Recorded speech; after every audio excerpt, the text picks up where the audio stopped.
Komputer klasik telah membawa kita ke era internet, kecerdasan buatan, dan juga eksplorasi luar angkasa. Tapi kini kita berada di ambang sesuatu yang jauh lebih dalam. Komputer kuantum bukan hanya peningkatan teknologi, tapi dia adalah lompatan revolusi dunia teknologi. Bayangkan sebuah mesin yang mampu menghitung jutaan kemungkinan secara bersamaan. Mesin yang tidak hanya mempercepat perhitungan, tapi juga mengubah cara kita memahami informasi itu sendiri. Satu perangkat kecil yang bisa meruntuhkan sistem keamanan dunia, menemukan obat yang belum pernah ada, dan membuka pintu ke wilayah yang sebelumnya hanya bisa dibayangkan oleh fisikawan.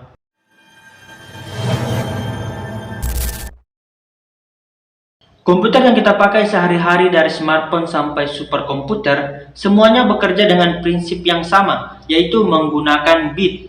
Bit adalah kode biner yang nilainya hanya dua, yaitu 0 dan 1. Semua aplikasi, foto, video, dan perhitungan rumit dibangun di atas kombinasi panjang dari bit ini.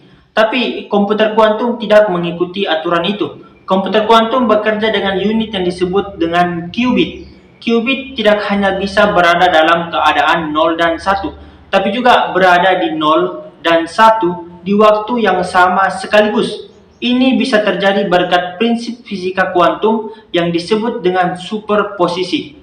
Bayangkan kamu berdiri di sebuah persimpangan. Komputer biasa hanya bisa memilih satu jalan, lalu mencoba yang lain setelahnya. Tapi komputer kuantum bisa mengeksplorasi semua jalan sekaligus. Inilah sebabnya mengapa komputer kuantum bisa menyelesaikan persoalan kompleks yang mustahil diselesaikan oleh komputer biasa.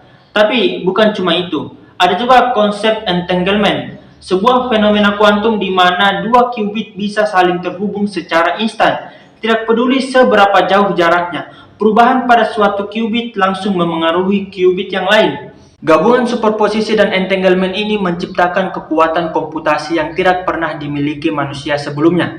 Dengan kekuatan ini, komputer kuantum bisa menghancurkan sistem enkripsi yang digunakan di seluruh dunia saat ini, termasuk perbankan, komunikasi, bahkan pertahanan militer.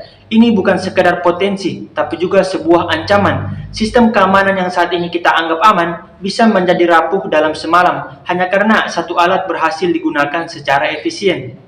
Namun tidak semua dampaknya itu merusak. Di bidang farmasi, komputer kuantum bisa mensimulasikan interaksi molekul dan struktur protein dengan presisi yang tinggi, hal yang sebelumnya nyaris mustahil.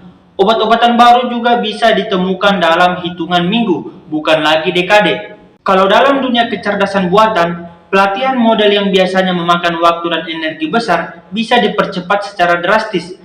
Kecerdasan buatan bisa berkembang bukan hanya lebih cepat, tapi juga lebih dalam, dengan memahami pola dan struktur data pada level yang lebih kompleks. Tapi semua itu datang dengan harga.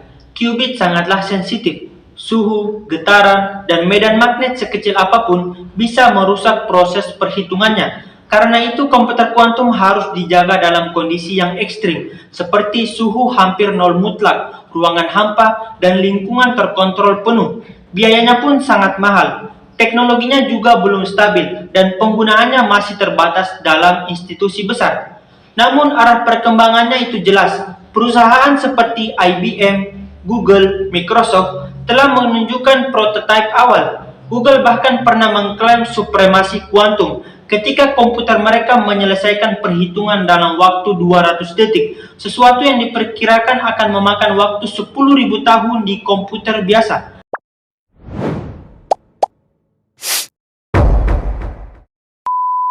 Tapi untuk saat ini, teknologi ini belum siap menggantikan laptop atau smartphone yang kita gunakan, karena masih banyak tantangan dan rintangan untuk bisa digunakan secara komersial. Tapi tidak menuntut kemungkinan di masa depan komputer kuantum ini bisa menjadi teknologi yang merevolusi semua sistem teknologi dunia.